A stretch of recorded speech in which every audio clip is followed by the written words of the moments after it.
হাওড়ার জেলার সুনামগঞ্জের ৫টি আসনে জমে উঠেছে জাতীয় সংসদ নির্বাচনের প্রচারণা। জেলার ৩টি আসনে প্রার্থী ঘোষণা করেছে বিএনপি। অন্যান্য দলের মধ্যেও শুরু হয়েছে প্রার্থীদের মনোনয়ন প্রদান। জেলার উন্নয়নে নানা আশ্বাস দিচ্ছেন প্রার্থীরা। এ বিষয়ে আরো জানাতে সুনামগঞ্জ থেকে সরাসরি যুক্ত হচ্ছেন মেহেদী হাসান। মেহেদী হাসান, কেমন দেখছেন সেখানকার নির্বাচনী যে প্রচারণা শুরু হয়েছে, আর যেই প্রার্থীরা যেই আশ্বাস দিচ্ছেন সেই বিষয়গুলো শুনবো একটু আসলে আপনার কাছ থেকে।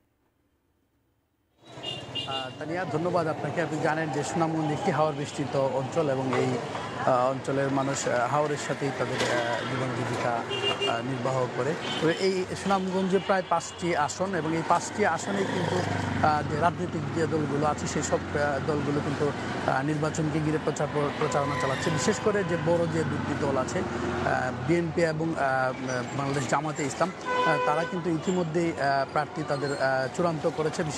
এবং আপনার একটি বিষয় জানিয়ে রাখি, বিএনপি কিন্তু সুনামগঞ্জে 5টি আসন থাকলেও এখন পর্যন্ত 3টি আসনে প্রার্থীতা চূড়ান্ত করেছে এবং 2টি আসন সুনামগঞ্জ সদর 4 এবং সুনামগঞ্জ 2 আসনে এখনও তারা প্রার্থী ঘোষণা করেনি।